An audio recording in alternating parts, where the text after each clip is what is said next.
Clément Ponce me dit depuis 3 ans, Thibaut Vézérian n'arrête pas d'annoncer une vente de l'OM. Or, il ne se passe rien. Selon lui, ses sources sont fiables et ça va se faire. Est-ce que tu penses qu'il prend les supporters marseillais pour des imbéciles pour faire du clic? J'espère que non. Euh, J'ai une théorie qui vaut ce qu'elle vaut. Je pense que les Saoudiens ont le même mode de fonctionnement que les Qataris, c'est-à-dire que c'est pas des gens qui atermoient pendant des mois, voire des années, pour savoir s'ils investissent dans un truc. S'ils veulent un truc, ils le prennent. Et ils le font en toute discrétion. Je veux dire, les Qataris, ils ont déboulé au PSG, personne ne les avait vu venir. Donc le fait que ça traîne en longueur comme ça, je pense que c'est pas hyper bon signe. Et puis, comme je l'ai dit, et je sais que ça plaît pas forcément, je suis pas certain que la personnalité sulfureuse de l'Olympique de Marseille et de la ville de Marseille correspondent tout à fait au caractère des Saoudiens qui aiment plutôt travailler dans le soyeux, dans la discrétion et pas faire de vagues. Et voilà, et je pense que c'est aussi un frein à l'investissement des Saoudiens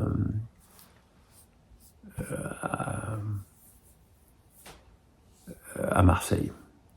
Anatole du 49 me dit pensez-vous que les coups de pied arrêtés offensifs puissent être un acte de progression pour le PSG à long terme?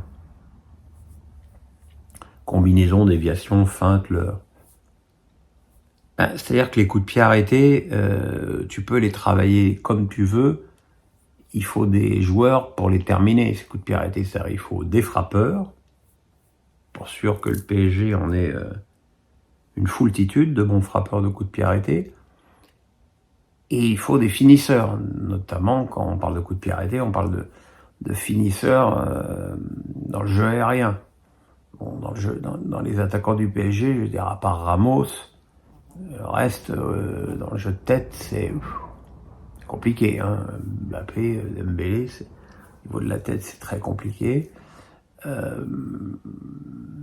suis pas certain que le PSG enrôle pour remplacer Mbappé un joueur de tête super performant la saison prochaine.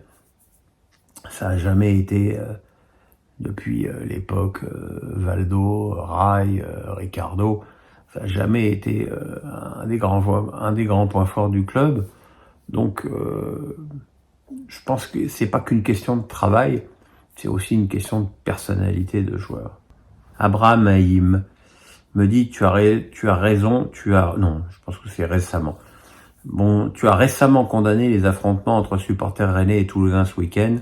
Cependant, la violence augmente partout dans notre société, donc malheureusement également dans le foot. Les déplacements de supporters ne sont-ils pas en cause? Oui, il est évident qu'on est dans une société où la violence est malheureusement de plus en plus présente. Maintenant,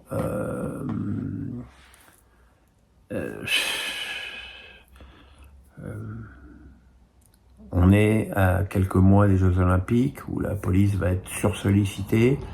On est en plan vigie de pirate maximal. C'est pas les récents événements de ce week-end avec la tentative de bombardement par drone de l'Iran sur Israël qui va calmer la situation internationale. Je pense qu'on est là aussi en risque maximal d'attentat. Donc, comme je l'ai dit dans un tweet, je pense que malheureusement la police a autre chose à foutre qu'aller empêcher des crétins bourrés de se taper sur la gueule juste pour une écharpe ou pour un drapeau. Donc malheureusement la solution de facilité, je suis conscient de ce que je dis quand je dis solution de facilité, c'est d'interdire les déplacements. Maintenant, si quelqu'un a une meilleure solution, je suis tout à fait prêt à en débattre avec lui. Nicolas me dit, j'ai bien aimé ton débrief sur PSG Barcelone. Globalement, je partage ton avis à 100%. Et surtout, le fait qu'Enrique essaye de trouver comment combler les lacunes de son effectif. Peux-tu préciser ton propos et aller au bout de ta pensée?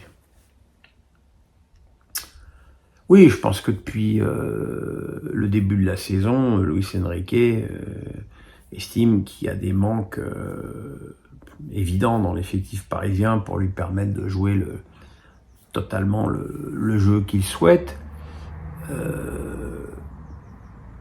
Mais c'est pas une raison pour tout le temps jouer à c'est moi qui ai réinventé le football. Tu sais que le milieu de terrain du Barça est costaud, et tu mets Kangli et Asensio en même temps, avec Vitinha, tu mets un milieu de terrain qui a du ballon, certes, mais qui a pas de muscles.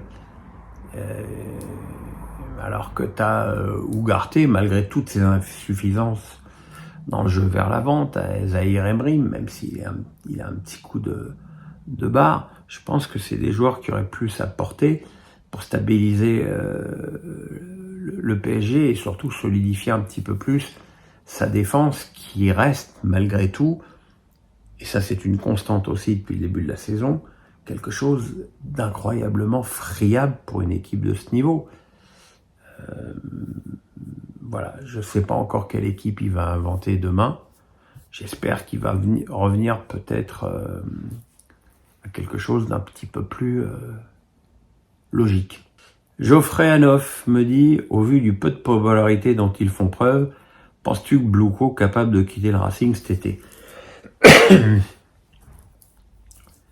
Alors, quand tu me dis peu de popularité, j'ai envie de dire, ça vient de qui? Si ça vient des 4-5 mecs torse nu qui font les malins dans les UB 90, quelque part, on s'en fout. Je pense surtout que Bloku s'en fout complètement. Ils sont pas là pour être populaires, ils sont là pour investir dans un club, investir sur le sérieux de Marc Keller. Et je pense que les supporters, enfin certains supporters, je vais surtout pas tous les mettre dans le même panier, certains supporters les plus hystériques du Racing contre Bluco peuvent faire tout ce qu'ils veulent, Bluco est là pour longtemps. Adrien Orgix me dit, Orgix, les médias français n'ont pas manqué l'occasion de tailler Mbappé suite à son match face au Barça. Savez-vous si les médias anglais en ont fait de même avec Haaland suite à son match face au Real? Si tu veux, le problème c'est que la presse anglaise, elle fonctionne pas comme la presse française. La presse anglaise, elle parle finalement assez peu de foot. C'est les tabloïds qui font la pluie et le beau temps, donc ils vont chercher ce qu'ils appellent une story pour mettre un focus sur le match. Donc je sais pas si Haaland a... Mais ce qui est évident, c'est qu'Haaland répond extrêmement peu présent dans les grands matchs depuis maintenant 1 an, que ce soit en Première Ligue ou en Ligue des Champions. C'est un joueur, c'est un grand buteur, c'est un joueur extrêmement puissant, mais techniquement c'est quand même extrêmement limité. Voilà, donc pas grand chose d'autre à ajouter. Geoffranoff me dit, quelle serait ton équipe titulaire pour le match à Barcelone mardi? Merci.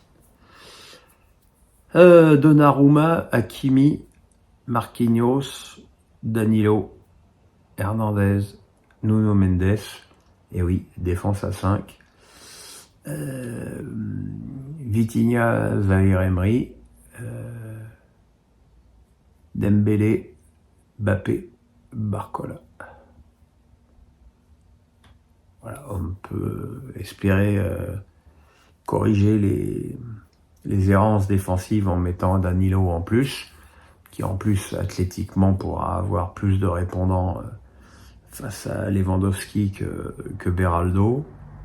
Ça permettra aussi à Hakimi pour le coup de s'intégrer beaucoup plus souvent au milieu de terrain, à Nuno Mendes d'avoir plus de liberté, et puis de toute façon il faut prendre des risques. Donc voilà. Maintenant, est-ce que c'est ça que Luis Enrique va faire? Je serais vraiment prêt à parier que non.